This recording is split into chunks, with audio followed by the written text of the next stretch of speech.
Have you ever met someone, or perhaps it is you, who always talks about grand plans? You imagine how successful you will be, how much money you will make, and what a brilliant life you will live.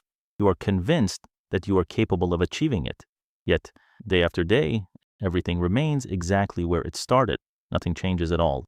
We often reassure ourselves by saying that we lack motivation or that we are still preparing, but I want you to be honest with yourself right now. That is not preparation. It is a psychological trap. If you do not recognize it, you will spend your entire life wanting but never having. Look at this truth. Your brain is very lazy.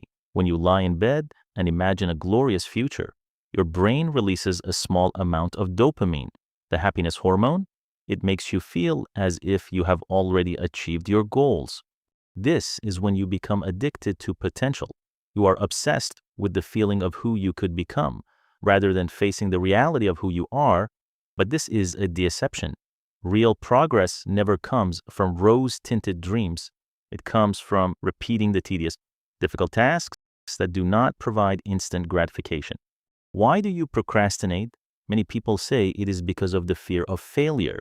But a deeper, more painful truth exists. You are afraid of the feeling of being disillusioned about yourself. You see, when a dream remains in your head, it is always a perfect version. You can reassure yourself by thinking that you are not rich only because you have not tried. And if you did, you would be a hidden genius. As long as you have not started, you still have the right to believe in that perfect model in your mind. But the moment you start, reality hits. You will write clumsy words, you will be rejected, and you will realize you are not as good as you thought. That is when you get scared. You are not afraid of failing at the work itself, but you are afraid of admitting that you are not as capable as you imagined. You would rather cling to the illusion of being an untapped genius than face a flawed version of reality. Therefore, you choose not to start, because not starting means never being disillusioned. That is how your brain protects your fragile ego, but at the same time, it is what is holding your future captive. There is another trap that I am sure you have fallen into. I need to wait for the right moment. You wait until you have enough money, enough knowledge, a better mood, or a sudden burst of inspiration. But psychology proves the exact opposite. Readiness never comes before action. It is the result of action. You do not learn to swim well before getting into the water.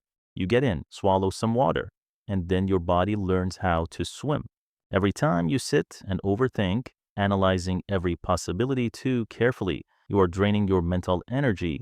By the time you actually start, you are already exhausted. Thinking too much is not working. Thinking too much is just a subtle way to avoid the fear of facing reality. So what must we do? My advice is simple but brutal. Stop thinking about your goals and start redefining your identity. If you want to be a writer, do not sit around thinking about a million-selling book. Sit down and write 100 words today. If you want to be an athlete, do not dream of medals. Put on your shoes and run 1 kilometer. The difference between successful people and those who remained stuck does not lie in talent. It lies in the ability to act. Even when your brain tries to pull you back, even when you are afraid, your life is the result of what you do, not what you think. Do not let these words just be a passing stream of information. Do not just nod and swipe to the next video. I want you to commit to yourself right now. What is one small thing you have been procrastinating on for so long? Comment it down below. And if you like this video, support me by liking and subscribing to the channel to join me in the next videos.